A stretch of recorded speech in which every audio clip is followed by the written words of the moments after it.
Hey, my friend, tonight we slide down the icy river of memory, dig through the ashes of medieval Russia, and surprise end up atop a steaming black rye loaf.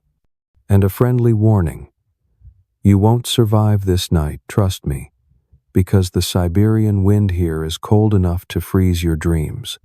Picture a misty izba, stove smoke curling around wooden beams, and a giant bread oven the pecks puffing like a drowsy dragon. That's tonight's true star. We'll strip away every romantic illusion of poetic Russian peasants. No, they don't dance under twinkling snow. They fight to survive, patch straw boots, and huddle by the bread oven to avoid becoming snowmen. So, turn off the light, switch on a fan for a soothing hum, hit like, subscribe, and tell me what city you're listening from. Ready? We'll step slowly, narrate deeply, letting the peck's warmth guide the way. One December night in 1386, the north wind from the eastern European plains lashed against the thatched roof, sweeping fine snow dust, like milled flour, through the wooden cracks. The temperature plunged to -30 degrees, cold enough to freeze breath mid-air. Ivan, a peasant draped in a patched and tattered kaftan, hunched over as he carried the last bundle of firewood into the house. The snow-blanketed field before the door where the night stretched for 49,000 heartbeats wallowed the footprints he had just made. A Russian winter is no romantic affair.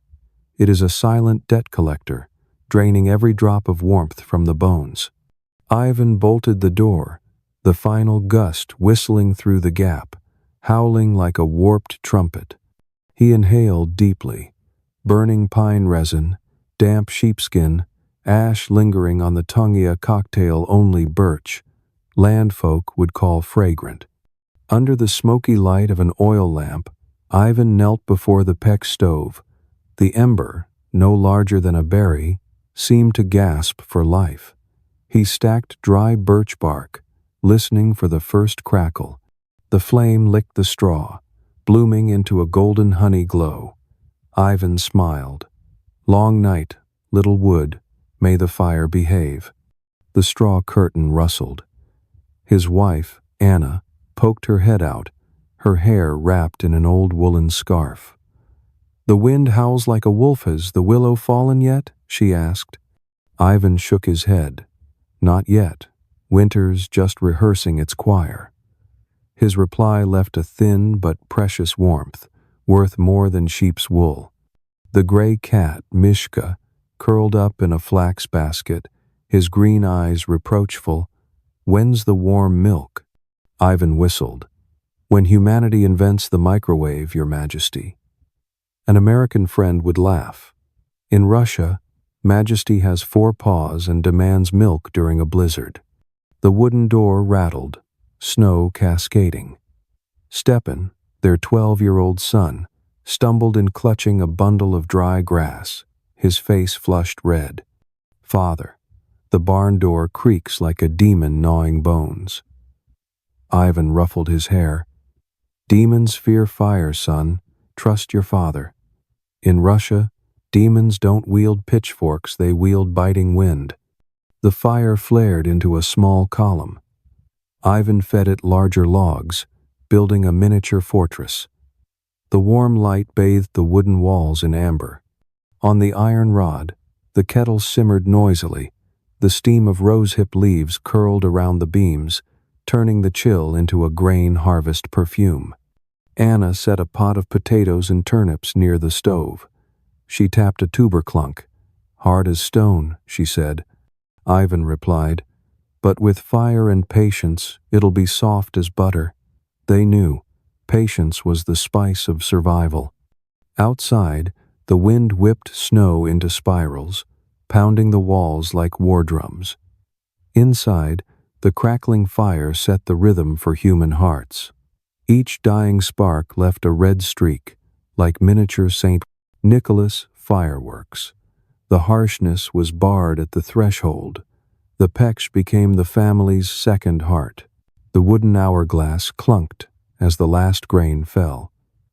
Instead of flipping it, Ivan poked a handful of shavings into the fire, keeping it alive. Time didn't pass by minute hands. It flowed through the snap of logs and the fading glow on Stepan's cheeks. The peck understood the body better than a smartwatch, signaling when toes went numb. A crescent moon slipped through a roof crack, casting silver light across the floor, turning Mishka's paw prints into tiny ice canals. Anna whispered, "May God keep the embers till dawn." Ivan added, "And, if possible, grant us a summer longer than 3 days." Their small prayer banished fear. Even the cold bowed before a spark of hope. You listener, across the ocean, if you're still awake, press your ear to the blanket, turn the wind's howl into free ASMR, and the scent of burning pine into a luxury candle. Curl up, breathe steady, let Ivan tend the fire for you. A Russian winter sends a cold postcard to your American bedroom, but with a warm matchstick. This story. On the window's icy pane, snowflakes clung, forming feather-like crystals that glinted in the firelight. Stepan scratched a tiny horse onto the glass with his nail, then puffed to blur it, giggling. Anna sprinkled a pinch of salt on the threshold, a ritual her grandmother taught to ward off evil. Mishka stretched, ears pricked at the distant storm. The room felt like a wooden boat adrift in a snowy ocean, the peck its ever-burning lighthouse. Ivan tossed the last log into the fire, the flames roaring joyfully, as if clapping. He thought, "That's enough. The rest I leave to the night." And the night, bound by an unwritten law, knew, as long as the fire lived, people would dream of spring, even if the snow outside was as deep as a lifetime. As the peck's fire burned steadily in the white night, I stepped back to observe Ivan's rough birch izba, a sturdy wooden box, small as a roadside Ohio garage, but enough to hold warmth for an entire clan through winter. Don't picture a Swiss chalet with gleaming glass windows. The izba inhales -30-degree winds and exhales warm smoke, surviving thanks to dried moss packed tightly into every plank crevice. The colder it gets, the more the moss clenches like ancient rubber padding. The low ceiling forces tall folk to bow, a rustic trick to trap heat more effective than any HVAC tech. The window, no bigger than a book, is stretched with dried fish guts instead of glass, letting in only a faint silver streak of moonlight. The main door sits 3 steps up. The first step blocks snow, the second mud, the third lazy demons who hate to climb. 20 square meters, cramped tonight, hold 8 adults, 3 children, and old goat Gorka. Breath, stove, smoke, and the smell of damp wool meet the cold roof, frosting beards and forming a natural crystal filter. Coughs, a child's hiccup, creaking wood, and Gorka's bleats blend into an off-key but effective lullaby symphony. The heart of the house is the peck stove, swollen like a hibernating bear's belly. Its front glows red-hot, its top warm enough for grandmother to spread sheepskin for the children to sprawl and sleep. The adults huddle around, using caftans as blankets, sharing the circle of heat. A step beyond arm's reach lies the domain of frost god Morosco, where none dare venture. The furniture is multi-purpose, like 14th century IKEA. The wooden table hosts a grain mill by day, lowers into a bed by night. The bench along the wall doubles as storage and sofa. The remaining space is Gorka's, for chewing straw. When she drops gifts, Anna sprinkles cold ash, cleaning it in a flash. The scent of potatoes, kvass, and pine smoke fills the lungs but, strangely, brings peace. If you're listening in Dallas, take a deep imaginary breath and feel your eyelids grow heavy. The peck ticks like a clock.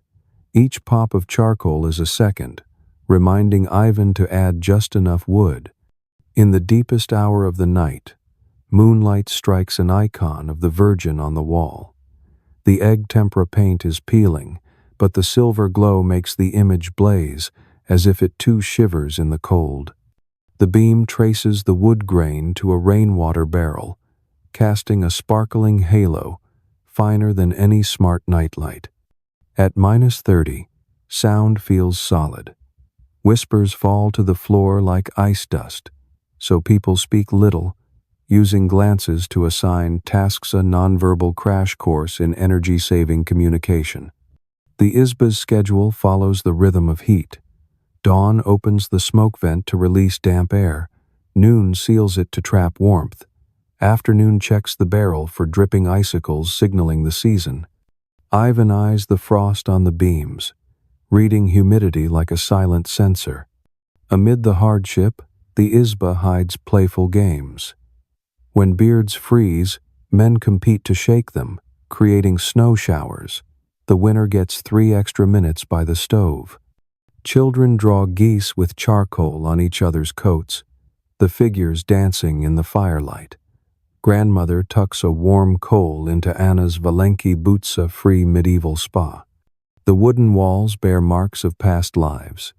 Ancestors' names carved with knives, red paint streaks from salt, tax records, darkened planks where Gorka rammed her horns in a stormy tantrum. When the wind surges, the Izba trembles lightly, humming a low reassurance. I still stand. That vibration seeps through the moss, into human hearts, turning the wind into the bass of an ancient lullaby.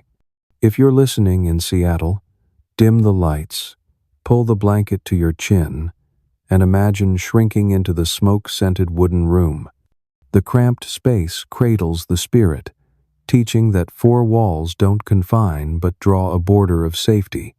With dried moss, sheepskin, and patience, humans turn a brutal winter into a lullaby echoing through the North Russian night. The air near the floor is so cold that breath rises like musket smoke. Everyone climbs onto benches or the stove bed, leaving only Gorka and the grain chest to hold the ground. Layers of linen, wool, and thick quilted kaftans form a portable HVAC, capped with shaggy felt Valenki boots. Each step leaves a white puff and a crisp clunk on the planks. From the rafters hang garlic braids, onion strings, and golden dried fish. They absorb smoke, mask goat odor, and serve as humidity sensors. Curled fish signal a leaky roof. Straight ones warn of air too dry, needing the vent cracked open. The entire Izba is a silent weather lab, run on instinct and oral wisdom passed down through generations. On the chest, Anna sets a pot of water. Its steam mingles with smoke, creating a gentle mist that softens memories like a filter. The peck is not merely an oven, it's an ancient battery powered by birch wood, charged once to radiate heat for 12 hours, no USB required. A half-meter thick block of clay brick, it bulges out to claim an entire corner of the Izba, its outer face coated in rough lime plaster, cracked like a miniature desert. Beneath, an arched vault forms the main oven mouth, just tall enough for an adult to stoop and slide a wicker board dusted with barley flour deep into the hot core. At the back, a secondary fire chamber, where dry pine branches are stuffed in rapid succession, both feeding embers and warming the walls. The chimney, embedded in the brick body, bends twice to trap heat, slowing the smoke's escape so the house stays warm. Longer, simple convection theory that would make an aerodynamics master nod in approval. At dawn, as Ivan stretches and hears his joints crackle, the peck first swallows thin strips of bark, fragile as memory cards, then logs as thick as a Viking chieftain's forearm. The rosy flame swells, licking the oven's walls, scattering sparks like blossoms across the vaulted roof. Anna sets a pot of barley porridge on the brick ledge, lidless. The scent of blooming grains mingles with pine, resin smoke, creating a comforting aroma, rivaling an oat milk latte in Brooklyn, but infinitely cheaper. Just a blink's worth of forest foraging. By noon, The oven steadies at baking heat. The only thermometer is a hand swept quickly before the mouth. If the skin stings in 3 heartbeats, it's hot enough. Trays of black dough mixed with sour cream are lined up, slid in with a flat shovel. The oven door slams shut. An oak panel seals the mouth. Glowing ash is pushed aside, and the baking begins. Moisture escapes through the chimney, making snow on the roof sizzle faintly, like a soda can opening. 35 minutes later, the bread puffs up, its crust splitting, the scent of brown honey weaving through the wooden walls, waking even the cat. Though it's -30 outside, the izba feels warm enough to make candles droop. As the bread emerges, embers are raked to the center, the door cracked open to let the glow fade into red ash, the kind that holds heat long, like a slow-charging battery. Ivan spreads the ash evenly, like a gardener scattering fertilizer, his movements honed through countless winters. By dusk, the oven is a radiant block, its light stretching through the vaulted throat, casting an orange halo on the wooden ceiling, creating a warm-toned, night-shift glow, predating iPhones.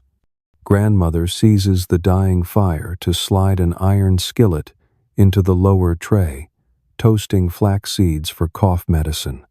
The crackling seeds hum like a 36-string zither, soothing weary muscles. When the seeds pop into miniature fireworks, she drapes them in linen, traps the heat, then climbs onto the VIP bed, the flat top of the oven. At that height, the warmth is strongest, but the smoke is clean, the vault trapping all soot. She squeezes in with 2 grandchildren, the ash below serving as a natural heated mattress. Mishka the cat places 3 paws on the edge, the 4th flicking his tail, claiming the warmest spot without needing an AI recommendation. The oven's outer ring is for Anna, Stepan, and Ivan. They spread woven flax blankets on the floor, backs to the bricks, noses toward the door, forming a small convection crescent where heat flows linearly, like a color gradient in Photoshop. Each keeps a small log handy, in case the oven cools at midnight. Adding wood without leaving bed is as simple as reaching out, opening the side hatch, and tossing it in a snooze trick predating alarm clocks. Anyone too far from the oven, beyond an arm's reach, wakes with lips cracked like the Mojave Desert. It's a sign they've slipped from the warm circle and are about to get a tap from Morosco. You American listener might wonder, doesn't sleeping by the stove choke you with smoke? The Russian answer is plain, better a dry cough than freezing solid. In truth, the smoke rises high through the chimney, leaving only the gentle scent of charcoal, soothing enough to lull like a cedarwood candle.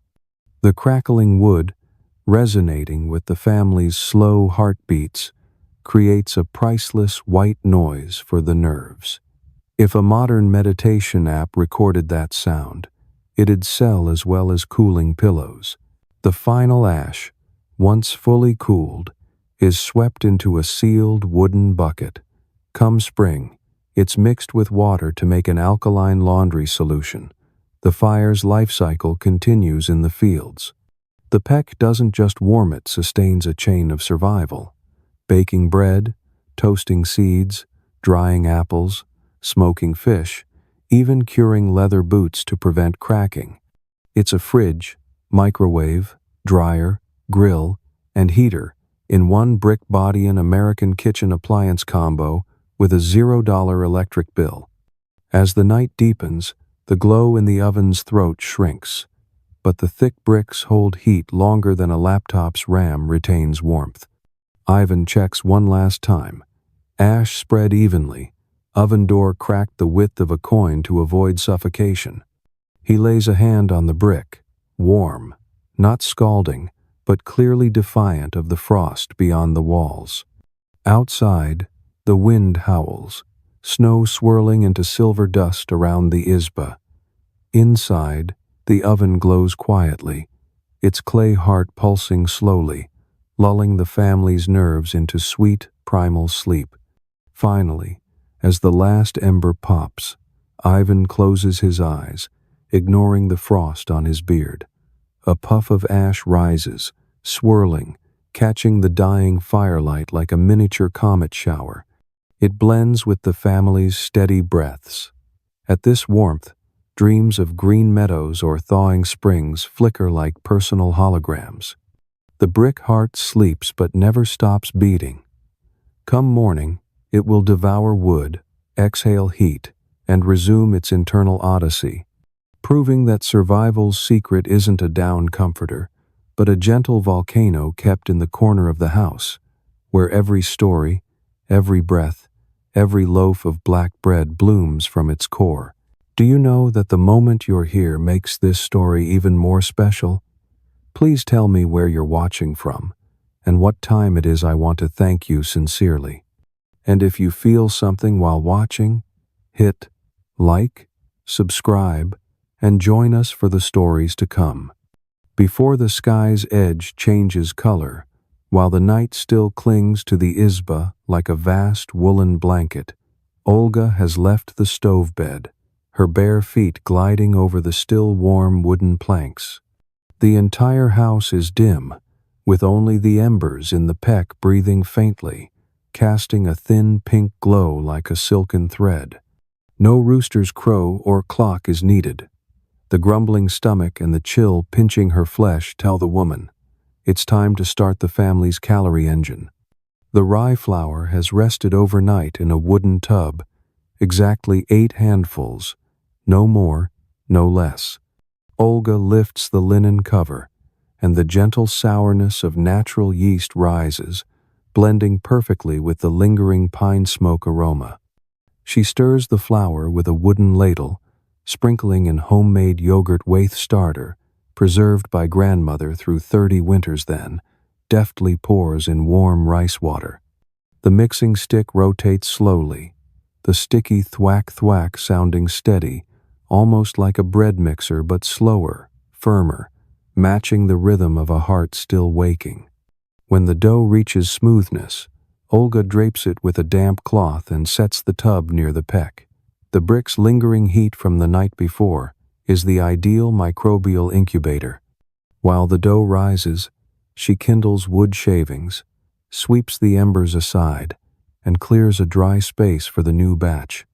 This morning, the coals are already burning, the bricks glowing like a fully charged battery. To ensure the heat doesn't falter, Olga adds 3 slivers of birch wood, listening to the joyful crackle like crisp firecrackers. The izba slowly wakes in a wave of warm grain and pine resin smoke. Anna stirs on the stove bed, pulling the blanket over Stepan, feeling her son's breath on her chin. Ivan stretches on the lower brick ledge, his heartbeat syncing with the rhythm of the red coals. The peck remains the fire's choir, but in the morning, Olga takes the conductor's baton. The yeast blooms, the dough puffs, its surface speckled with bubbles like a wooden bowl galaxy. Olga dusts an oak board with dry flour, rubbing her hands to keep moisture at bay. She divides the dough into 10 loaves, rolls them round, and places them on the long sliding board, each flattened to the size of an adult's palm. A shallow cross is scored on each loafa mark for good luck, and a vent for steam, ensuring the bread rises without cracking. The board slides into the glowing oven chamber, and the wooden door seals shut. With no digital timer, Olga tracks time with her own bread calendar. She rests her elbow on the oven's wooden ledge. When the heat warms her skin in 3 heartbeats, it's ready. When the loaves emit a brown honey scent, she counts 10 ember pops, each pop roughly 2 minutes.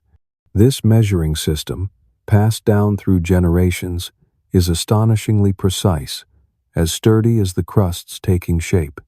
The first crack rings out, signaling the crust has hit caramelization. The aroma of roasted rye and pine resin fills the room, wafting into every nose, pulling the family from their woolen blankets as effortlessly as an ASMR sleep video. This is the medieval, scented candle. No costly beeswax needed, just bread smoke and wood smoke, promising a carb-rich breakfast to save the day. The oven door opens, and a malt-like brown vapor escapes. Olga uses wooden tongs to pull the board, revealing 10 loaves in a row, their crusts glistening with tiny oil droplets.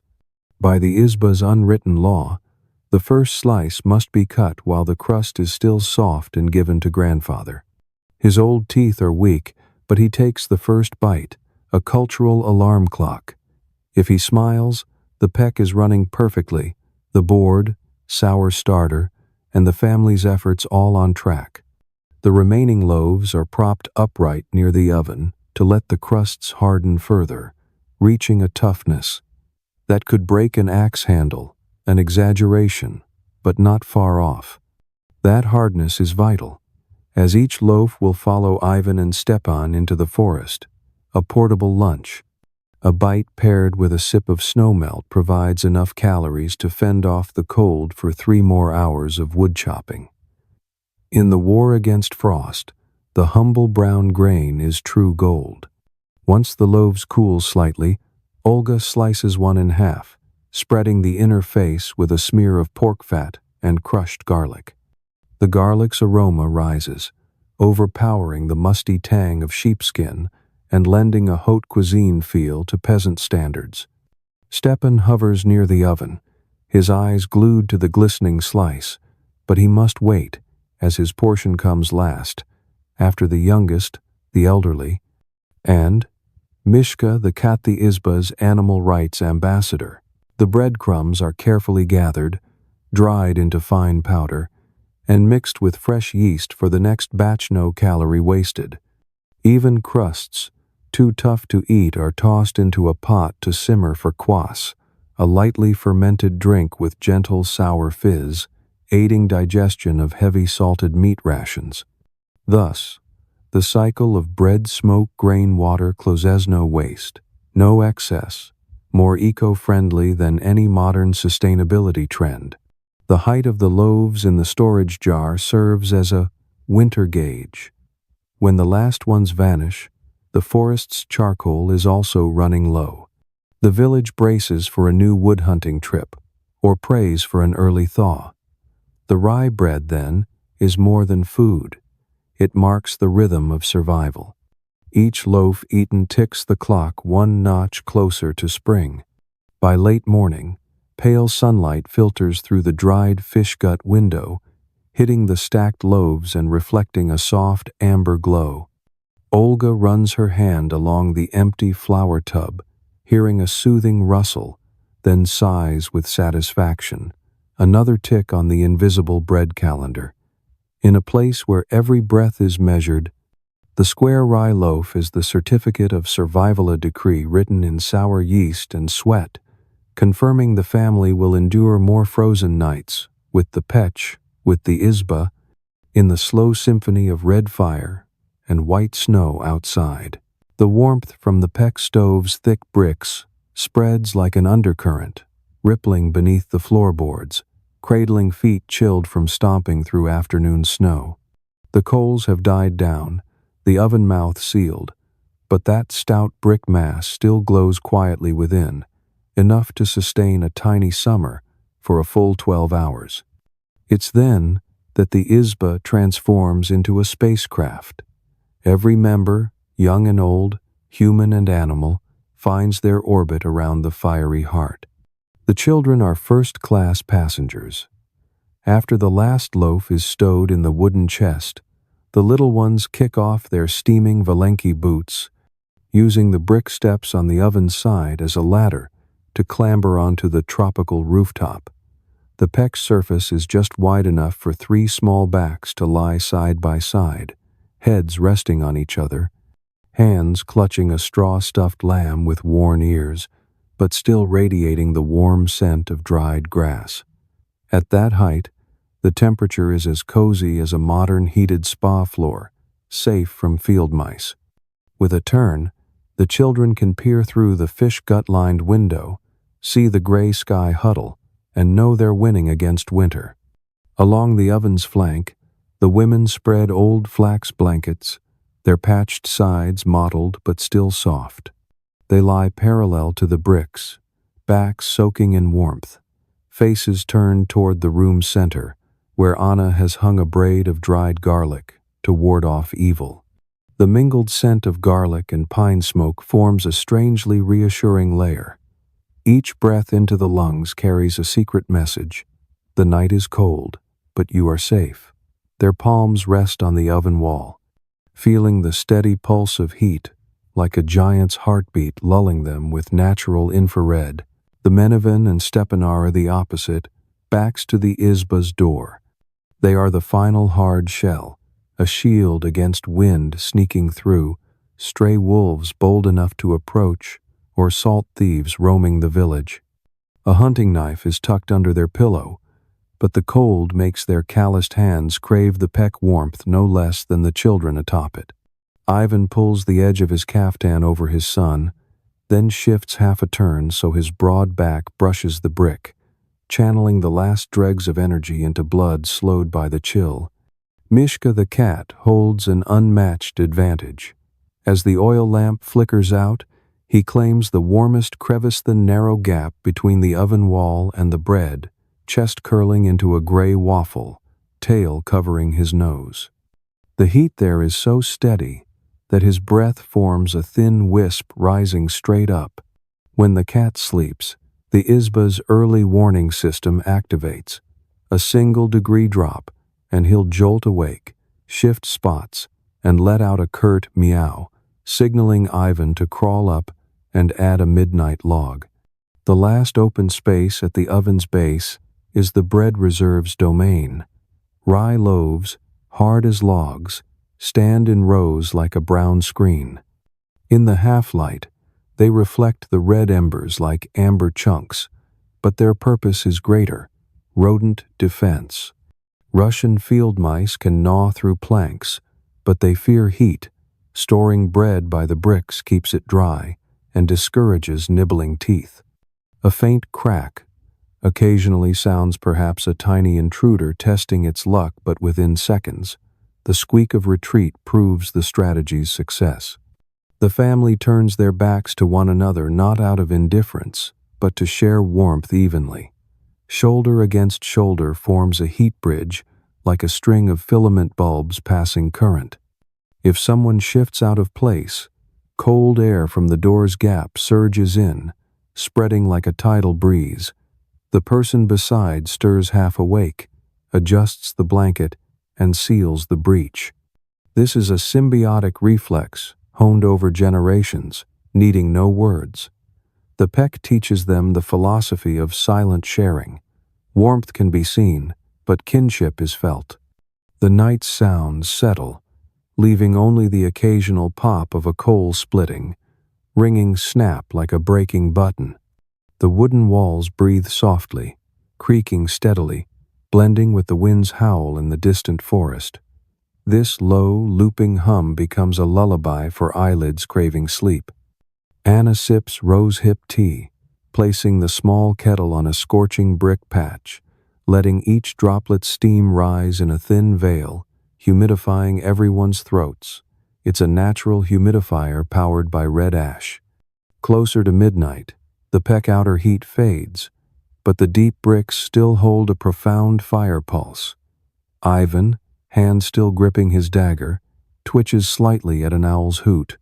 Without opening his eyes, he listens, distinguishing the faint wing beat on the roof from distant snow-crunching steps. No large beast. He sinks back into his dream. A firekeeper's dream is simple. A golden rye field, no wind, no ice, with bread so soft grandfather chews without dipping it in hot water. When the invisible hour hand hits the coldest point, frost begins to bead on Ivan's beard, forming glistening crystal strands. His breath turns to small clouds, mingling with the warm steam of rose-hip tea, then drifting to the low ceiling. In that moment, the Izba is a snow globe, but the snow falls upward. It melts into water, hovering above the family, proof the heat exchange is ticking perfectly. If you late-night American listener are tucked under a blanket hearing this story, picture the scene through a thermal lens. A blazing red core at the peak, a warm orange ring for the women, a pale yellow for the children atop, and a cool blue at the Izba's door where Ivan stands guard. This heat map draws a survival lesson clearer than any textbook. Layer up, share the source, maintain the center. Outside the map is the black canvas of vast night.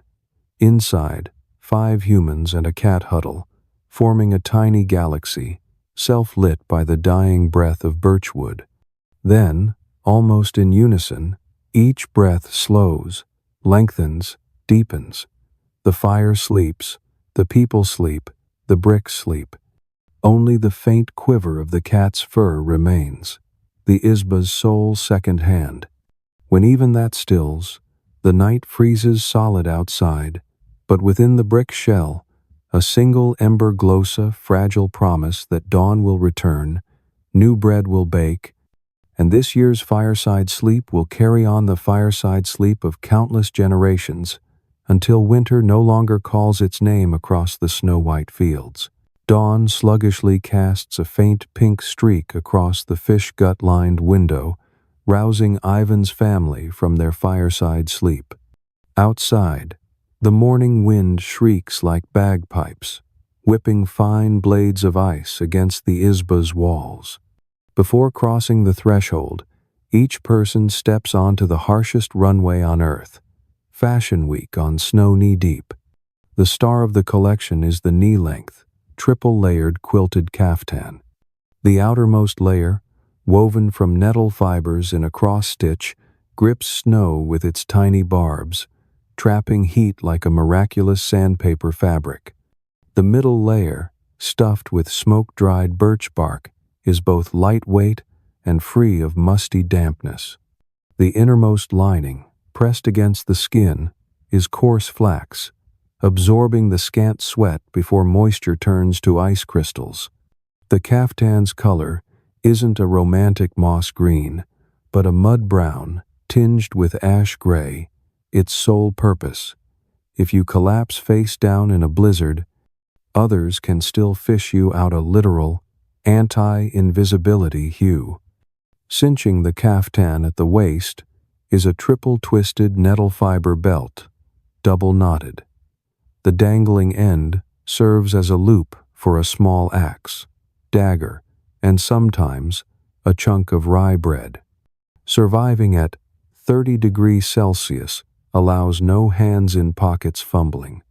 Everything must dangle at the hip, an ancient version of the EDC, everyday carry, gear American campers love. Beneath, a shaggy flax shirt, ivory from ash and grease, goes unwashed from winter's start to end. They believe early washing rinses away luck. In truth, it preserves the body's oil as a biological waterproofing. If you've trail run in Colorado, you'd get the dirt tan concept. 14th century Russians accidentally pioneered the trend. Next comes the radiant crown for the feet, felted Valenki boots. Crafted from tightly matted sheep's wool, Valenki excel at insulation but despise water. So, Ivan wraps them with 2 layers of soft birch bark, tied with nettle cords. The resin-soaked bark repels moisture like a tree-based raincoat and blends white into the snow, creating a stealth effect for footsteps-evading predators and salt-tax loan sharks alike. Gloves tell their own story.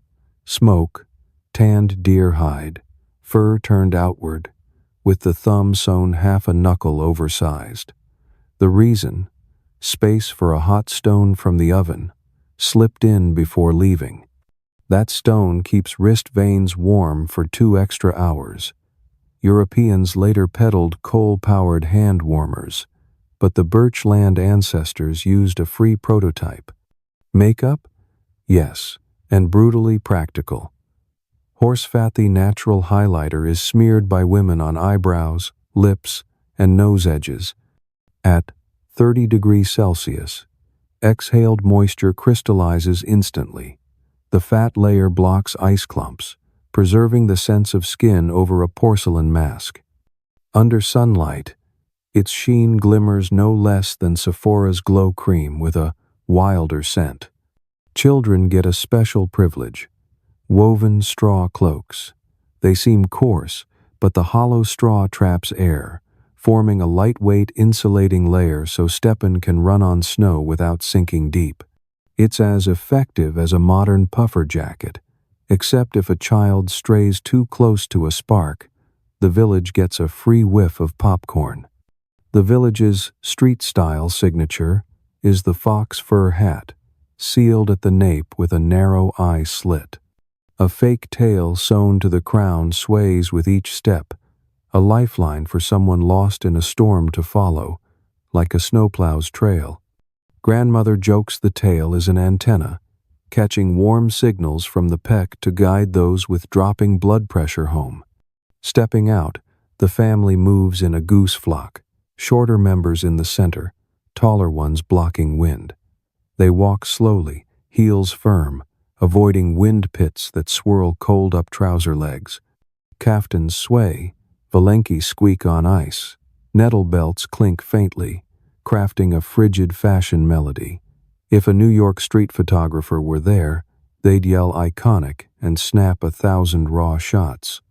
You cozied under a heated blanket in San Diego might chuckle at their unwashed flax shirts as Lucky Charms, but medieval logic shines.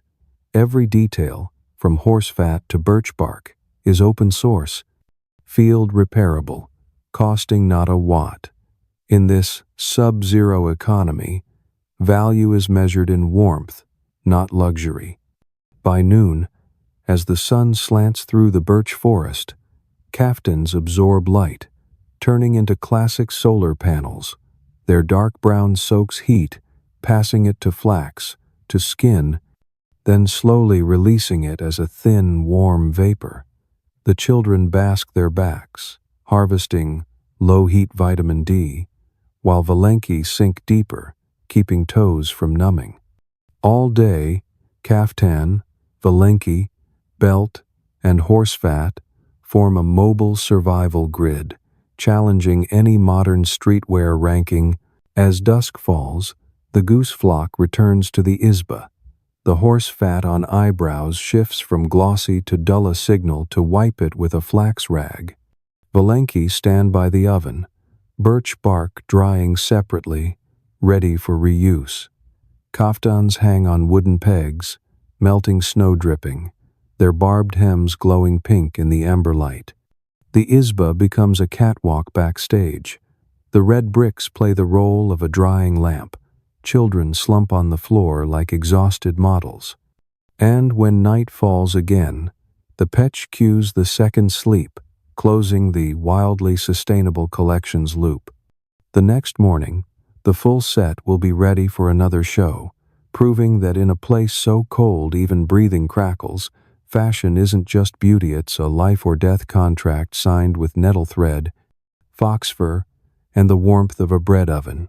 The afternoon wind shifts from a brassy horn to a sawing violin, shrieking along the chimney, stirring the thin ash layer over the peck mouth. The family has just hung their kaftans by the stove, valenki boots stacked in a column, when the wooden floor skips a beat, like a hiccup from the distant birch forest. The firelight contracts, glowing redder, signaling the second deep night of an 18-hour darkness has arrived. As the heat dwindles to a stubborn amber halo on the brick walls, grandmother calmly settles into a low chair, her thin hands neatly folding the edge of her woolen scarf, her hoarse voice ready to unlock the treasury of folk tales. Without a long preamble, she dives straight to Morosco, the frost tax collector of the White Forest realm. While Americans picture a jolly Santa Claus, Russian children hearing Morosco shrink to the size of a squirrel.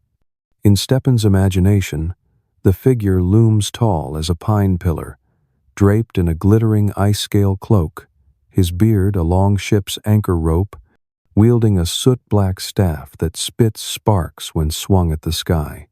He roams the snowy fields under moonlight, ear cocked to each roof, seeking the noisiest house to sign with frost. Grandmother says it's the noise tax.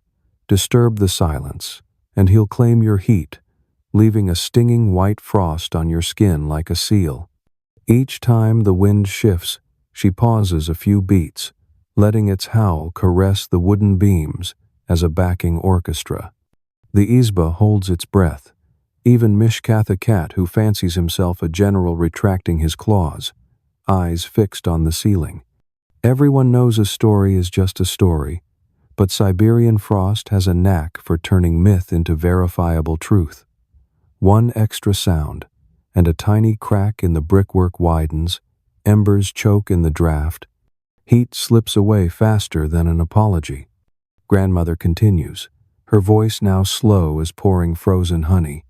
Morozko doesn't just punish naughty children, he inspects oven quality whenever winter thunder rumbles.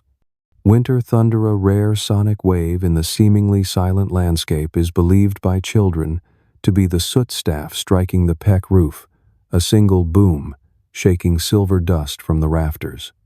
That sound tells him an oven is under test. Are the bricks cracked? Is the chimney drafting right? Or is the ash too thick?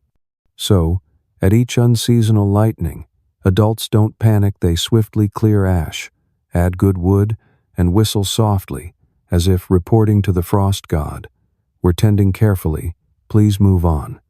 Children take it as a lesson in silence. A loud laugh might summon thunder. Thunder calls Morozko, and Morozko brings an invisible chill that latches onto coats.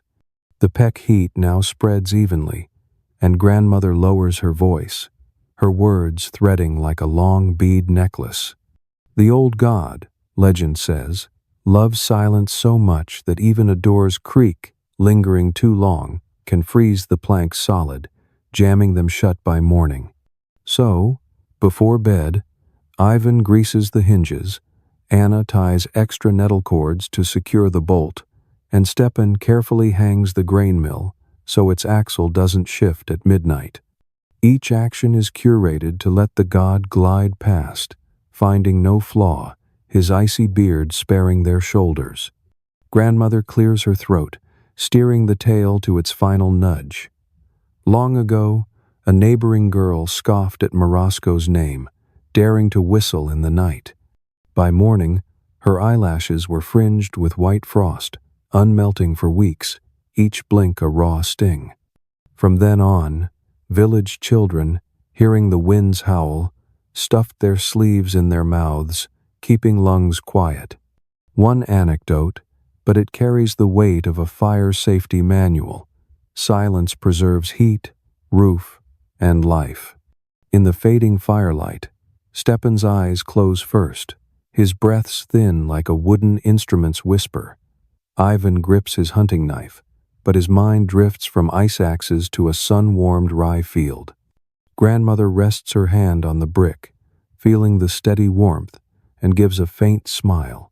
Morozko will likely pass tonight without knocking. And so, the myth fulfills its role as a sleep guardian. It substitutes for a carbon monoxide alarm, a furnace maintenance guide. The frost outside keeps rattling the thatched roof, but inside, the order of silence is sealed by fear of the soot staff. The peck is calm, the bricks calm, the people calm. The frost god moves on. The Russian night closes on schedule. If you're listening in Chicago, notice your central heating hums quieter, as if wary of a transcontinental Morozko visit.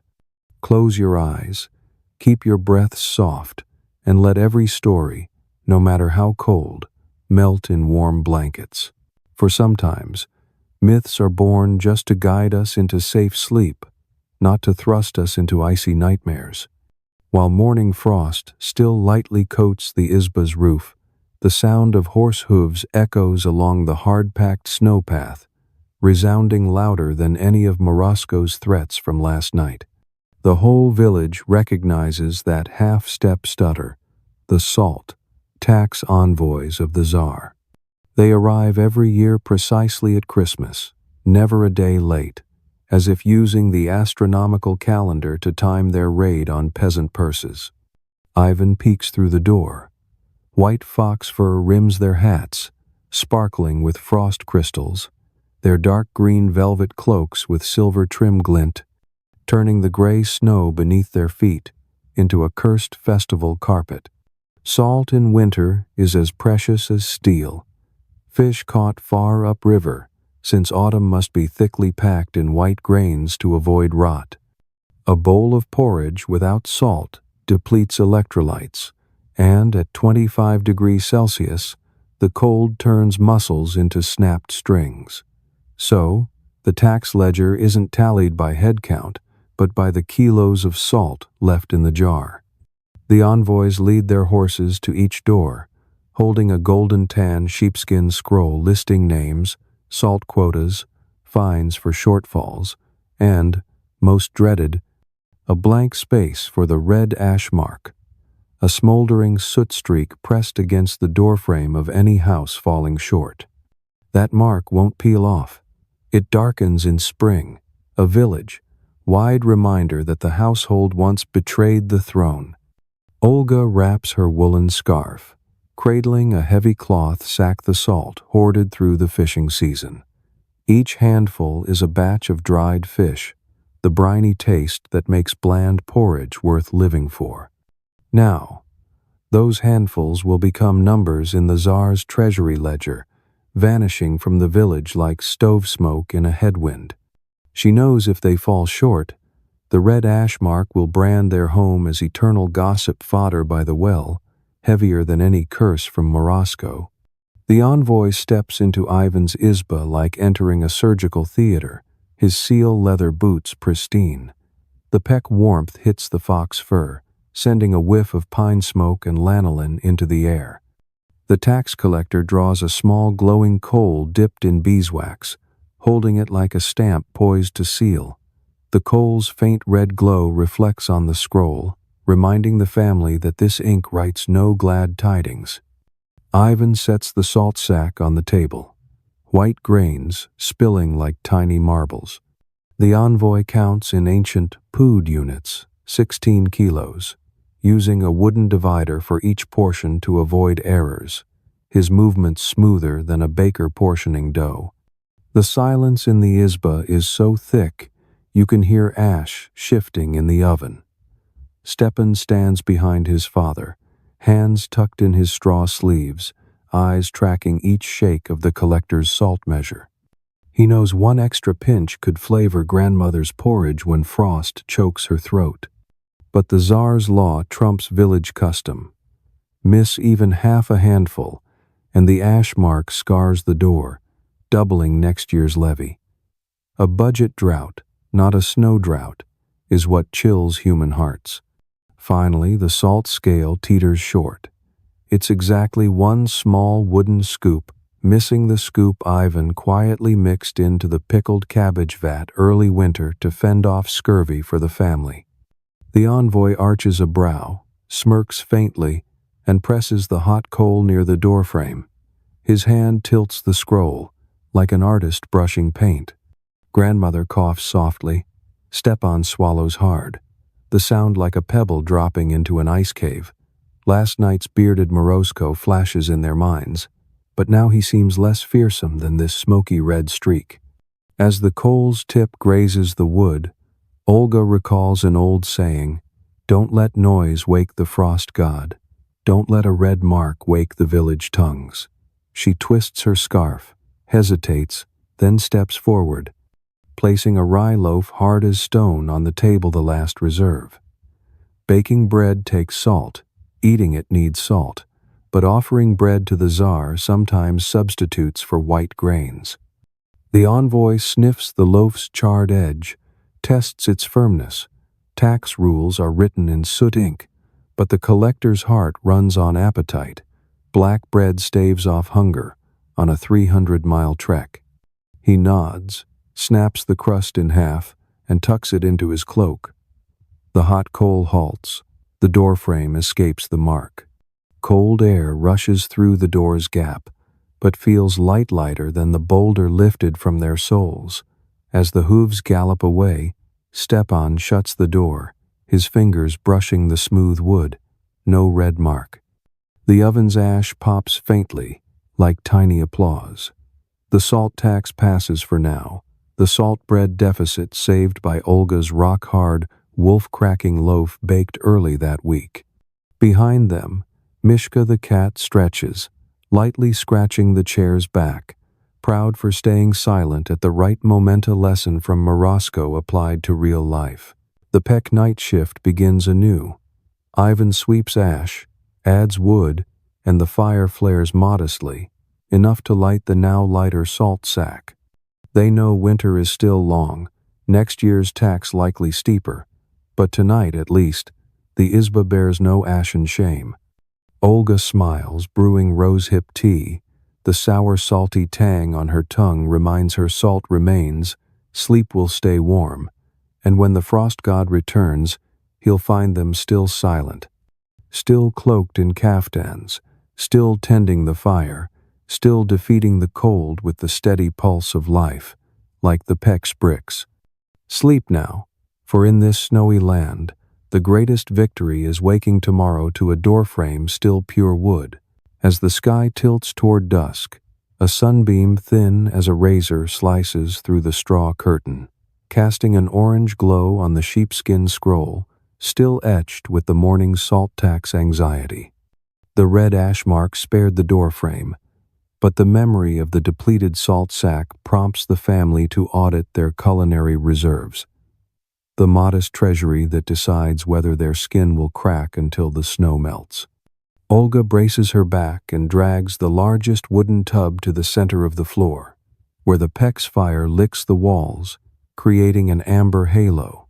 The lid pops open, and the sharp, sour scent of pickled cucumbers, mingled with smoky air, rises like a small fountain, making Stepan inhale deeply, shuddering with a mix of delight and a stinging nose. In a century yet to know the potato, a Russian family's winter greens are confined to gnarled turnips and briny pickled cucumbers.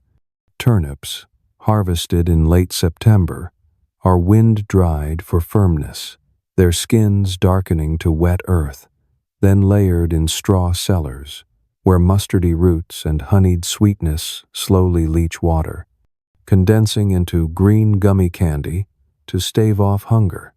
Cucumbers are sliced thin, pickled whole in brine butt. Slavic brine isn't just water and salt.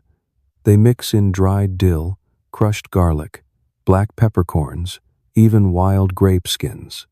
The oak tub, rich with resin, keeps everything fermenting slowly until the world freezes, yielding a crisp, sour, faintly fizzy solution of battlefield, probiotic, that saves gums, fends off scurvy, no Navy surgeon required.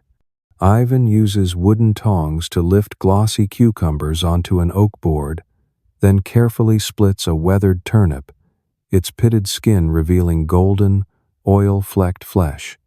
Each slice is sprinkled with dried dill powder, the last rare spice spared by the tax. Tonight's salt-poor supper looks like a Nordic tapas feast. Brown wooden bowls, pickled vegetables, a smoky ash backdrop, and oil lamplight like bar candles. Anna pours extra cucumber brine into a copper kettle, heating it by the oven's edge. The salty steam wafts into the air, a stand, in for an essential oil diffuser, making lungs expand with ease. If vegetables are the defense line, the offensive against the cold is Kvast, black Dreambreaker beer, brewed in an oak barrel in the corner. Kvass starts with dried rye bread crusts, soaked in warm water, spiked with sour starter, and a scrape of honey from the jar's bottom. After 3 days by the Peck, the dark brown liquid is carbonated, its alcohol just enough to flush cheeks, but its lactic acid rebuilds tooth enamel, warms the gut, and crucially leaves every drinker's beard frosted with creamy white foam. The village dubbed it mustache, trapping beer. One sip, foam clings to whiskers, and the children giggle, seeing their father resemble a snow panda. That laughter, after this morning's tension, lets the Izba exhale, like a staid execution. Village kvass rules are shrewder than the Tsar's tax ledger. Whoever pours kvass before dinner must tell a joke. Fail, and they wash dishes a frigid task, as well water hovers one breath above freezing. This gamification law turns the peck into a nightly comedy stage. Tonight, after his first gulp, Ivan wipes foam from his mustache with his sleeve cuff and launches into the bear who turned monk, a folk tale exposing the brown bear's salt obsession.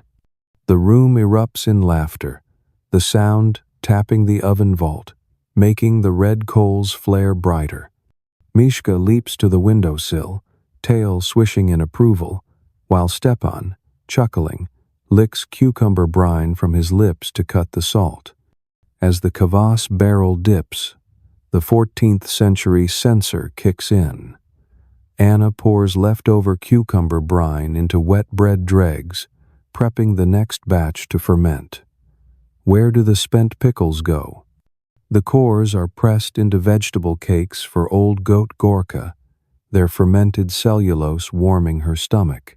Thus, the nutrition cycle closes. Rye bread fuels kvass fuels laughter, laughter fuels the fire dries vegetables, vegetables feed people and goat, and the goat's warm manure repays the garden when snow melts. A local life cycle, no Baltic trade routes or pirates needed. When pickles, turnips, and kvass fill bellies, the peck cracks its last coal, sparks popping like confetti.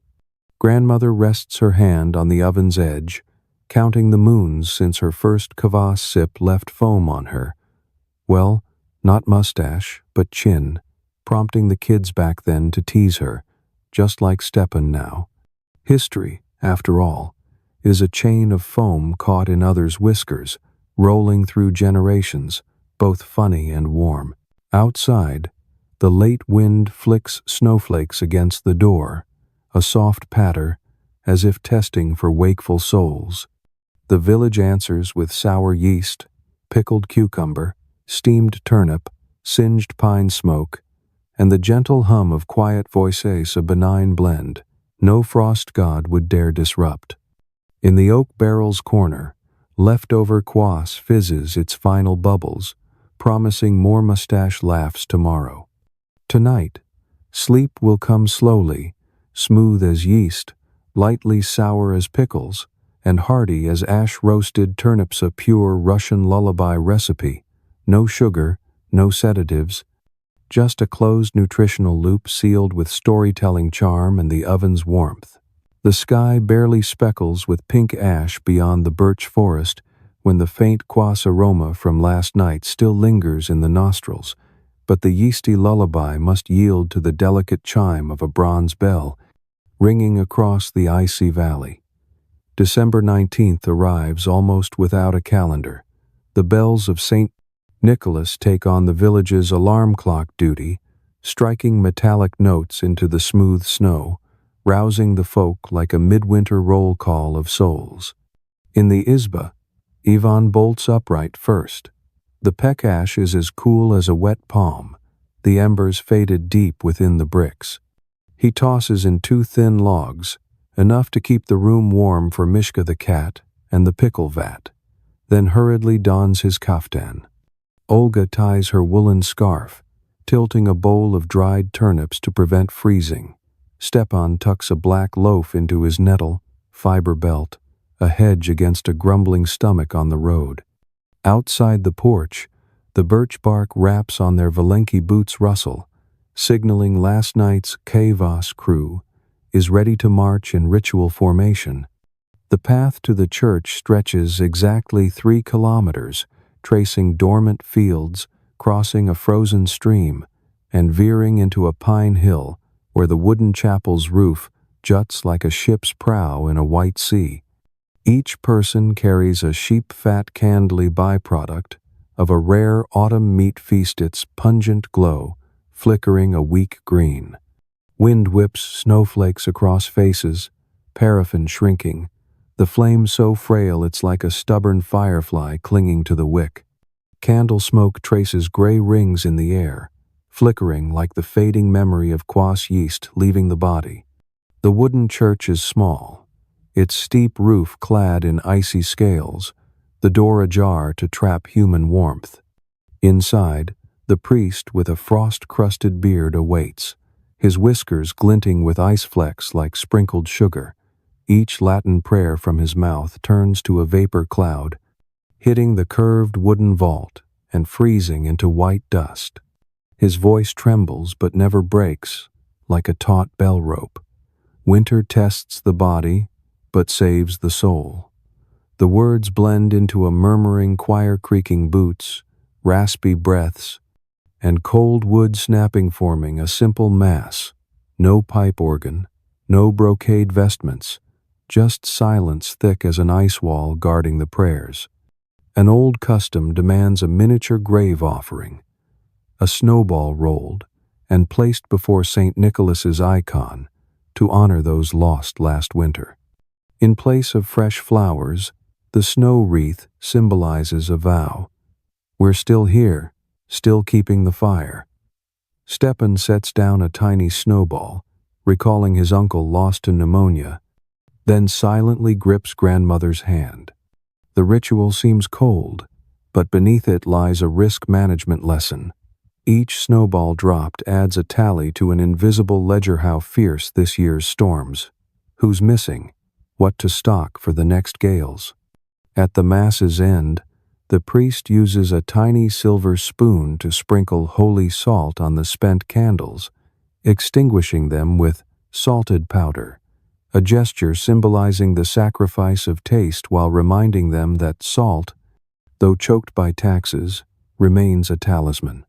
Ivan hears yesterday's salt envoy's decree echo in his ears, but now it morphs into the pestle's thud, grinding fresh quass yeast. Leaving the church, the procession retraces the old path. The sun rises no higher than the forest's edge, dyeing the snow a straw gold hue. Over the 3 kilometers, candles die, but their wax hardens into white tubes, which children suck like candy, gleaning sheep fat for energy. Caftans soak up scant sunlight, radiating just enough heat to melt frost on mustaches, making everyone look like they sipped a creamy Bavarian brew. Once again, winter is outwitted by small, clever fixes: wax layers, salt dust, snowball snow costing a czar's silver. When the izba comes into view, thin smoke curls from the chimney, a sign the logs Ivan kindled at dawn are working. The family pushes the door, and a warm gust hits their faces, scented with ash, pickles, and the crisp black bread in Stepan's pouch. They hang the spent candles on a rafter, letting wax drip onto a wooden spoon to be scraped tomorrow for new lamps.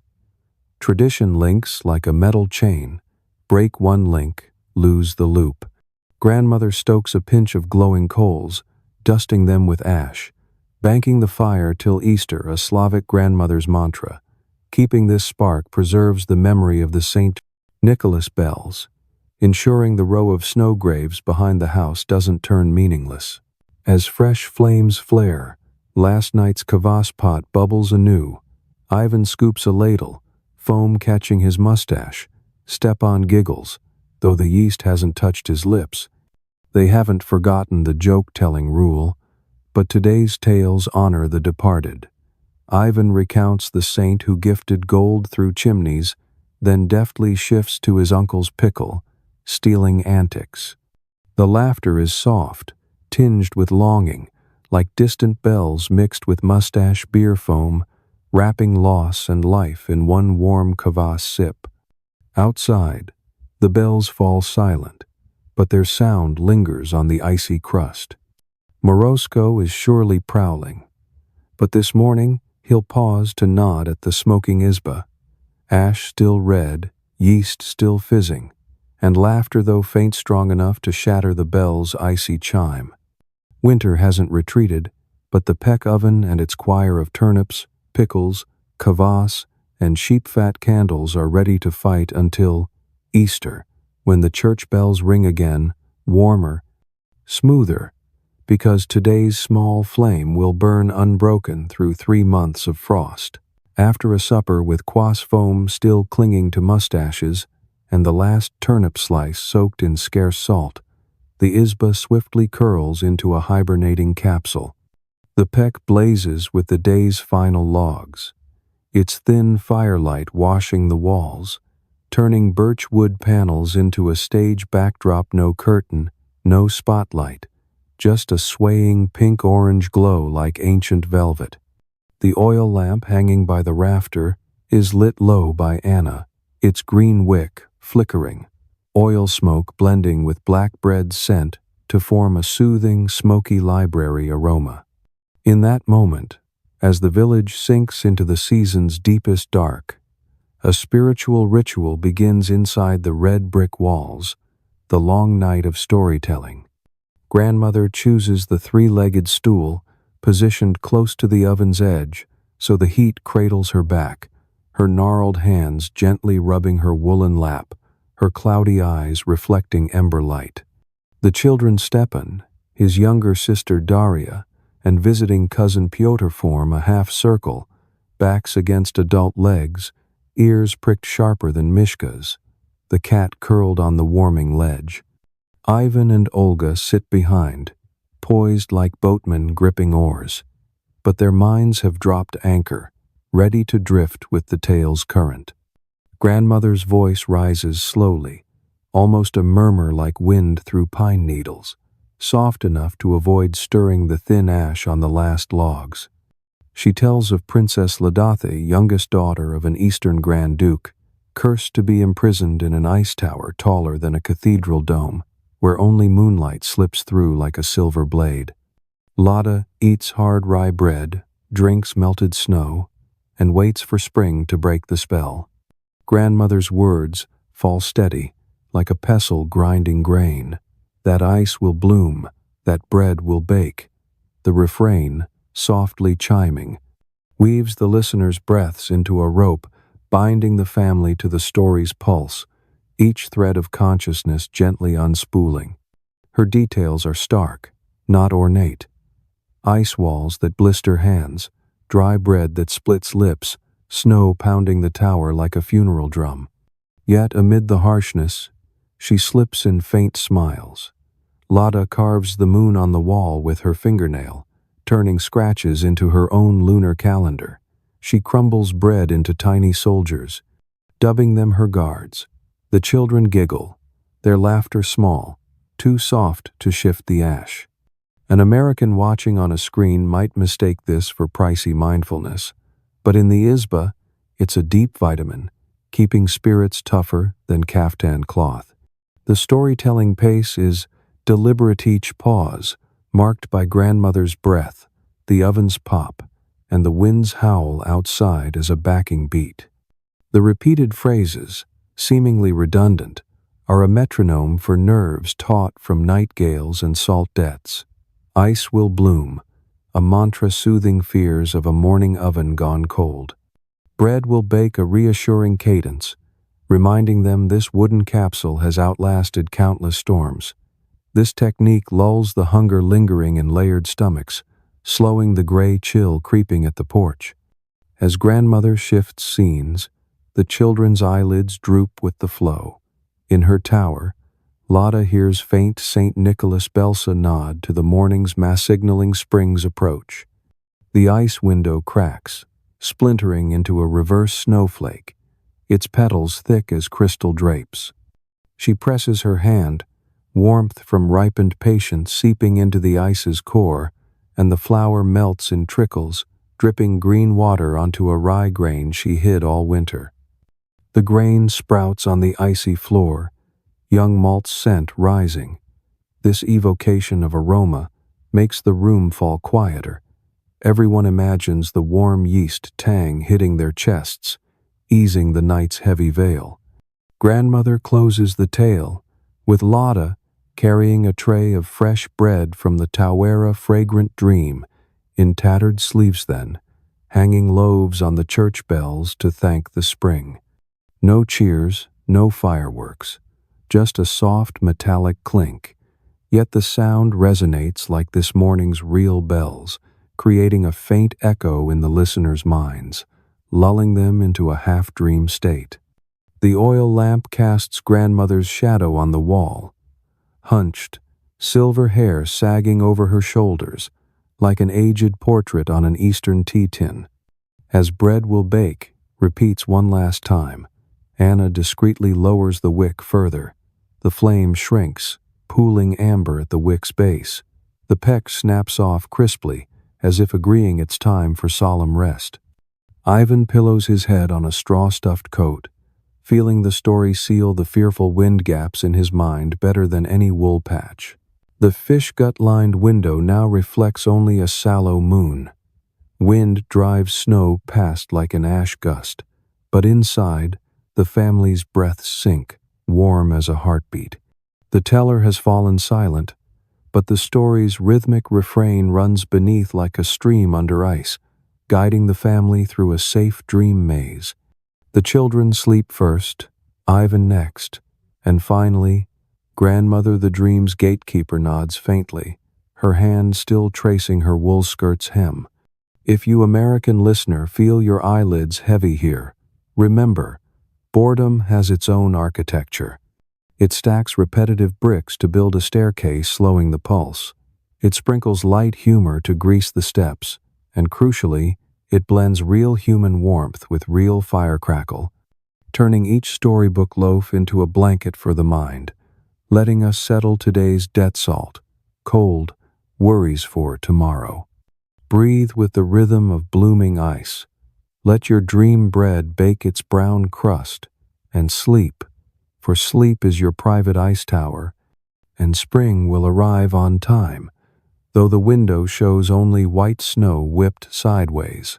After a supper with quass foam still clinging to mustaches, and the last turnip slice soaked in scarce salt, the isba swiftly curls into a hibernating capsule. The peck blazes with the day's final logs, its thin firelight washing the walls, turning birch wood panels into a stage backdrop. No curtain, no spotlight, just a swaying pink-orange glow like ancient velvet. The oil lamp hanging by the rafter is lit low by Anna, its green wick flickering, oil smoke blending with black bread scent to form a soothing, smoky library aroma. In that moment, as the village sinks into the season's deepest dark, a spiritual ritual begins inside the red brick walls, the long night of storytelling. Grandmother chooses the three-legged stool, positioned close to the oven's edge, so the heat cradles her back, her gnarled hands gently rubbing her woolen lap, her cloudy eyes reflecting ember light. The children Stepan, his younger sister Daria, and visiting cousin Pyotr form a half-circle, backs against adult legs, ears pricked sharper than Mishka's, the cat curled on the warming ledge. Ivan and Olga sit behind, poised like boatmen gripping oars, but their minds have dropped anchor, ready to drift with the tale's current. Grandmother's voice rises slowly, almost a murmur like wind through pine needles, soft enough to avoid stirring the thin ash on the last logs. She tells of Princess Ladathe, youngest daughter of an Eastern Grand Duke, cursed to be imprisoned in an ice tower taller than a cathedral dome, where only moonlight slips through like a silver blade. Lotta eats hard rye bread, drinks melted snow, and waits for spring to break the spell. Grandmother's words fall steady, like a pestle grinding grain. That ice will bloom, that bread will bake. The refrain, softly chiming, weaves the listener's breaths into a rope, binding the family to the story's pulse, each thread of consciousness gently unspooling. Her details are stark, not ornate. Ice walls that blister hands, dry bread that splits lips, snow pounding the tower like a funeral drum. Yet amid the harshness, She slips in faint smiles. Lada carves the moon on the wall with her fingernail, turning scratches into her own lunar calendar. She crumbles bread into tiny soldiers, dubbing them her guards. The children giggle, their laughter small, too soft to shift the ash. An American watching on a screen might mistake this for pricey mindfulness, but in the Isba, it's a deep vitamin, keeping spirits tougher than caftan cloth. The storytelling pace is deliberate, each pause, marked by grandmother's breath, the oven's pop, and the wind's howl outside as a backing beat. The repeated phrases, seemingly redundant, are a metronome for nerves taut from night gales and salt debts.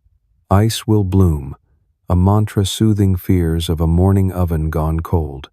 Bread will bake, a reassuring cadence, reminding them this wooden capsule has outlasted countless storms. This technique lulls the hunger lingering in layered stomachs, slowing the gray chill creeping at the porch. As grandmother shifts scenes, the children's eyelids droop with the flow. In her tower, Lada hears faint St. Nicholas bells nod to the morning's mass signaling spring's approach. The ice window cracks, splintering into a reverse snowflake, its petals thick as crystal drapes. She presses her hand, warmth from ripened patience seeping into the ice's core, and the flower melts in trickles, dripping green water onto a rye grain she hid all winter. The grain sprouts on the icy floor, young malt's scent rising. This evocation of aroma makes the room fall quieter. Everyone imagines the warm yeast tang hitting their chests, easing the night's heavy veil. Grandmother closes the tale, with Lada carrying a tray of fresh bread from the Tawera fragrant dream, in tattered sleeves then, hanging loaves on the church bells to thank the spring. No cheers, no fireworks, just a soft metallic clink, yet the sound resonates like this morning's real bells, creating a faint echo in the listeners' minds, lulling them into a half-dream state. The oil lamp casts grandmother's shadow on the wall, hunched, silver hair sagging over her shoulders, like an aged portrait on an Eastern tea tin. As bread will bake, repeats one last time, Anna discreetly lowers the wick further. The flame shrinks, pooling amber at the wick's base. The peck snaps off crisply, as if agreeing it's time for solemn rest. Ivan pillows his head on a straw-stuffed coat, feeling the story seal the fearful wind gaps in his mind better than any wool patch. To a far-off American, it might seem an overload of environmental data. To Russians, it's the perfect sleep ecosystem. When the world growls, the house whispers, assuring that these walls are thick enough, Lada's tail long enough, and the peck's fire deep enough to cradle every echo before it reaches dreams. Near the shift's end, the small bronze bell shifts tone one last time, the wolf howling hour, the coldest stretch before dawn. On the granary, the icy roof turns steel blue, signaling frost biting deep into pine soles. Bears have retreated, wolves scattered. The sentries blow out their torches, plant spears in wooden racks, and slip silently through the village gate, yielding the stage to dawn's silence. In the Isba, the black ash layer crumbles, a hidden pink spark winking, telling the embers, "Hold your heat until Olga rises to knead the day's first bread." And so, with the outskirts thick with peril, the 4 birch walls wrap the night like a woolen blanket, coarse, heavy, yet stormproof. The sounds of wolves, bears, bells, wind, and human hearts interweave, playing a 4th symphony for those who sleep in a Russian winter score where rests matter more than notes, and the peck's warmth conducts as the eternal maestro. As the final watch bell fades into the misty haze, the sky seems to shed its skin. Leaden clouds press low against the pine tops. The wind sharpens to a grinding crack, and the first snowflakes, flattened into tiny ice shards, slash sideways like fine hail. The sentries retreat to the village, hastily dousing their torches pine resin splattering on the white ground, a wordless signal. The February ice storm has arrived a week early. Inside the izba, Ivan has just shoveled the first scoop of ash for the morning bread batch, when the thatched roof groans long and low. Last night's thin ice layer, now battered by pelting sleet, forms a thick crystal armor. With each gust, this armor slides slowly down the roof slope, piling its weight on the eave-spine beams that have borne the oven's shelter for decades. Ivan looks up, hearing a crack like a chestnut shell bursting, his heart thumping hollow. The peck oven sits directly under the ice-laden ridge. The first pop rings out, not loud, but crisp. A slab of ice the size of a shield breaks free, shattering the thatch ridge, crashing onto the oven's vault. The clay bricks splinter with a hairline crack, and a month's worth of dormant ash erupts in a gray firework, dusting the floorboards and Mishka the cat, who forgets his mouseguard role in his slumber. Stepan yelps briefly, then clamps his lips, fearing to break the fragile safety of silence. But silence can't save the oven. The crack spreads across the vault, snapping like overbaked bread crust. To an outsider, it's just a kitchen wall crack. But the village proverb runs deep. A fallen house isn't fearsome. A fallen oven is the apocalypse. A collapsed house means sheltering in another hut with the peck to warm it. A collapsed oven means no bed, no stove, no drying system, no ash for grandmother's aching joints. In short, losing the oven snaps the family's cosmic axis. Olga shouts for the children to cover their mouths, as fine ash dust could clog damp lungs. Ivan grabs a bucket of cold ash from the storage nook near the wall normally used for lye laundry and hands it to Anna, urging her to mix it quickly with powdery snow just scooped from the porch. Fresh snow binds ash into a sticky winter cement.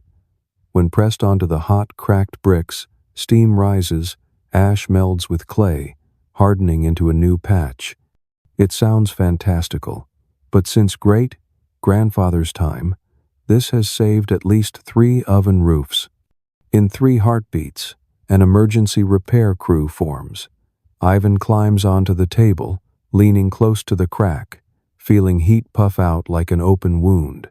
Stepan holds the ash, snow, cement tub, passing handfuls to his father. Olga wields a flat ash shovel, pressing the gray mix into the oven's gash. Steam hisses like frying dough, the sharp scent of ash lye and scorched iron rising, but the crack stops spreading. They repeat the motion, applying thin layers to avoid shocking the bricks with heat. Outside, the ice storm quickens, another slab crashing into the yard with a thud, sparking like flint in their eyes. Inside, the patching rhythm stays slow, the minimal pace letting the cement bond. Anna whispers, soft as a breeze, "Don't fear. It's like mending Valenki boots, just smellier." The quip, gentle as a flax lining, soothes nerves, making Stepan puff his cheeks to stifle a laugh, forgetting the ice chunk that just hit the roof. 2 hours later, the oven vault is coated with new gray ash streaks, smooth as young elephant skin. Ivan taps lightly with the shovel's handle. A dense thunk returns. The bricks are whole again. Grandmother, who'd been praying silently in the corner, is called to inspect. Her trembling hand brushes the seam, finding even warmth, no pulsing heat leaks.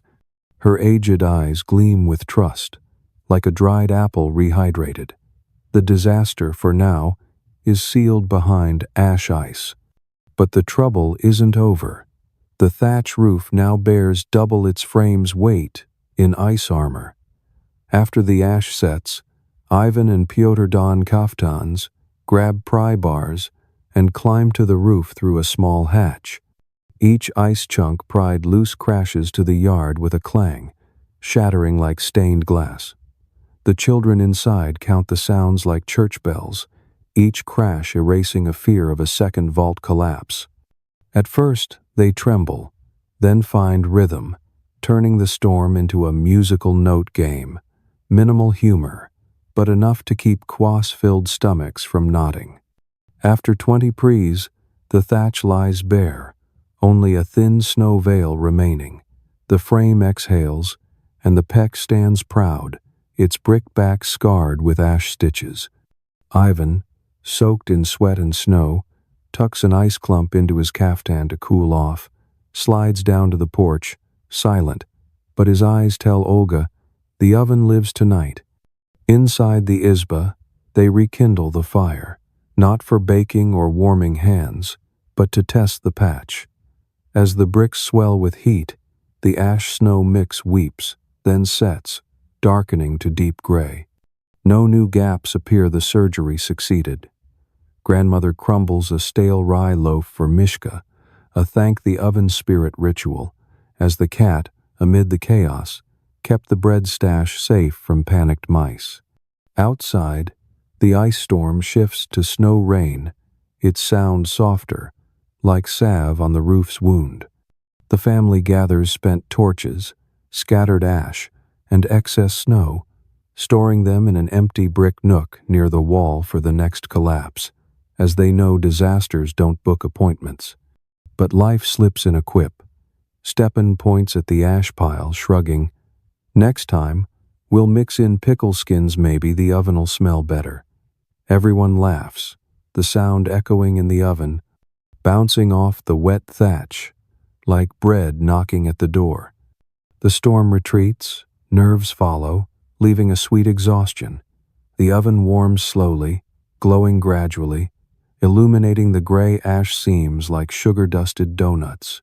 February's night lingers, but faith returns. If a vault can be sown with cold ash and powdery snow, any crack in the heart can be patched with repeated tales, distant bells, and a foamy quass sip. The greatest foe isn't falling ice, but fear's gaping fracture now sealed, solid as disciplined clay bricks. One last time, Ivan checks the oven, adjusts the smoke vent, and pulls the blanket. Grandmother sips pickle brine, her throat warming, ready to hum a lullaby. From the depths of this new silence, the proverb, "A fallen house isn't fearsome, a fallen oven is the apocalypse," shifts tone. The oven stands, so the apocalypse is just a rumor. Sleep returns, draping the family like the thatch roof, now scraped clean of ice, heavy enough to love, light enough to dream of spring.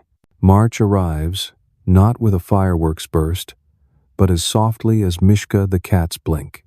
The sun still hides behind gray veils, yet on the thatched roof, freshly sutured with ash, snow, a single droplet breaks free from an ice tongue. Falling into the wooden bucket Ivan overturned the night before. Drip, drip. The sound, thin as a needle on stone, echoes through the izba like a trumpet heralding a new season's parade. 5 people, 1 cat, and even old goat, Gorka, snap their heads up, not for the noise but because winter-honed senses detect the slightest shift in warmth. In that moment, no church calendar or St. Nicholas bells are needed. The family knows the ice siege is about to retreat. The children spring from the stove bed like rye sprouts in Princess Lada's ice tower. Stepan jams on his Valenki, darting to the porch to inspect the water's mark on the snow. Daria cups her hand to catch the next drop, feeling a subtle warmth pierce her straw glove. The faint vapor rises from her palm, freezing into tiny glittering dust, nature's thrifty confetti. The adults, weary from the oven collapse ordeal, don't cheer wildly but shed their heavy coats, hanging them on a line fixed near the eastern wall. The patched linen shirts beneath catch the feeble sunlight, more precious than a heap of dry ash, for this sun carries vitamin D as rare as a winter dream. They shake their sleeves, sending leftover ash dust into the light, like 1,000 sequins suspended, turning the icy yard into a free banquet hall. The peck is less ravenous now. Last night's ash still holds warmth, but Ivan adds only 2 slender logs, enough for barley porridge and rosehip water. The fire lazes, flickering slowly, like a violinist who's played winter's high notes now easing into a gentle encore. With less fire, more space opens around the oven, and Mishka seizes it.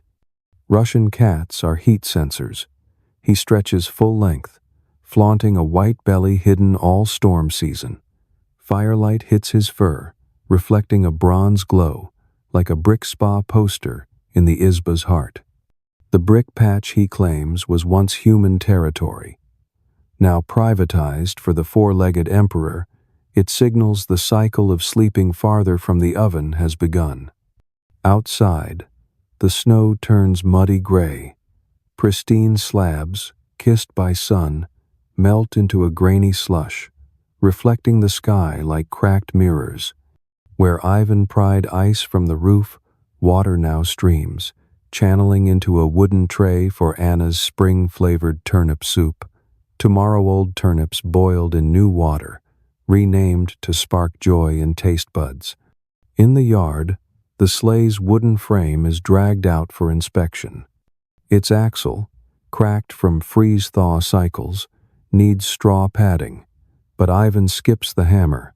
He scoops oozing pine resin from split logs, smearing it into the wood's gap's medieval epoxy glue. The grassy pine scent, mixed with wet earth, mimics a DIY cedar candle, prompting Anna to tease that a Dutch merchant would bottle it as melted winter number 1. At the village's edge, sentries shift duties. Iron spears with bells are swapped for round-tipped wooden shovels. Their task now isn't just scaring wolves, but clearing ice, channeling meltwater to prevent thawing streams from eroding granary foundations. The shovel's scrape on stone rings a cheerful clang, blending with dripping water, a simple spring duet outshining any festival mandolin. Back in the Izba, grandmother folds the thick wool blanket, stowing it in a chest, switching to a thinner black flax weave. The act is a lowering of the ice flag, signaling to body heat. Start shedding excess warmth. Tonight they'll sleep an arm's length farther from the oven, yielding the heat corridor to a new batch of fermenting kvass yeast. Yeast needs gentle warmth, releasing CO2s that chases dampness. A perfect cycle begins. Daria places a wooden bowl under the thatch roof's drip, patiently counting. 50 drops to half fill it. In a land where clean water is as precious as salt, the first spring bowl is reserved for wormwood tea, first drip tradition to cleanse sheep, fat palates after 3 winter months. The cold sip pinches throats, but leaves a fresh apple aftertaste, shedding, at least psychologically, a few kilos of frozen worry from the Izba. In the dusk's quiet pause, wind nudges open the fish gut window. The outside air no longer bites but carries a damp moss scent. A distant glacier's rumble echoes, a low thunder, no longer summoning Morosco. They hear it as a greased cartwheel, signaling summer's wagon rolling on the horizon. The oven's ash lies still. The bricks crack no further. The patched roof holds enough reason for hearts, clenched through storms, to open like willow buds. That night, the peck burns lightly. As the orange embers just light the mat's edge, Ivan slides the straw mattress to the north wall, his back coolly comfortable, like touching early-season well water. Stepan presses his ear to the floorboards, catching the porch's dripping metronomy, a new lullaby replacing the terrifying ice cracks. Mishka curls on the warm brick bed, belly rising with the kvass yeast's fizz, and the snow outside, for the first time in 50 nights, no longer reflects steel. It shimmers murky, like diluted kvass. A sure sign revival has stepped into the yard. The first droplet is just one note, but in the Izba Oven Village Symphony, it sparks a crescendo. Coats hung out, cat claiming the oven, fire dimming, people dreaming of spring. And American listener, if you're still tuned in, let that far-off drip-drip reach your pillow, reminding you that no matter your personal ice storm, there's always a first thaw, a day to pull the blanket from the fire and let your cat sprawl belly up on a warm brick. The peck fire has finished its final shift. From a swelling red pillar at night's start, it's now a sparse ribbon of glowing embers, twinkling like lone stars trapped on the brick vault. The heat wafts gently, no longer ambitious to defeat Winterret, merely keeps the wooden floor warm enough for bare feet not to curl. Outside the window, late March snow reflects the crescent moon, shimmering like a thin sugar glaze on baked bread. Inside the izba, Ivan's family has cleared the last breadcrumbs, ash flecks on the tablecloth like the chalk dust of an old brickmaker. Ivan leans against the wall, eyes half closed but mind drifting around each brick, tracing the ash-snow patches from the recent storm's repair. His breaths sync with the solitary snap-snap of burning wood, each snap marking a fiber cycle from matter to memory.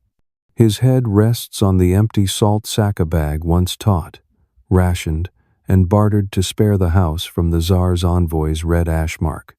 Now empty, its lightness feels airy, like lungs relieved of a season-long storm's tension. Near the oven, grandmother moves slowly, stroking Daria's sparse hair, the girl asleep by a tray of cold rye bread. That tray held the reserve ration, saved the family when the oven cracked, and today has one hard slice left. Grandmother lifts the slice, tapping it on the brick. The small clink confirms the vault is whole. Crumbs scatter on the gray ash from countless fires. Ash that sparked kvass yeast, ash that formed winter cement for patches. Together, they weave a map of faith. Each ash grain records an unnamed act of resilience. In the corner, Mishka the cat stretches luxuriously on a warm brick. Since the first dripping drop heralded spring, he claimed this spot, turning the pre-storm human footrest into a personal spa. His gray-striped fur gleams in the ember light, and each shift sends fur rippling like a small smoke wisp, reminding all that the fire merely relocated, never died. The family chuckles softly. Resilience sometimes wears the guise of a plump cat, needing no armor to seize the safest nook.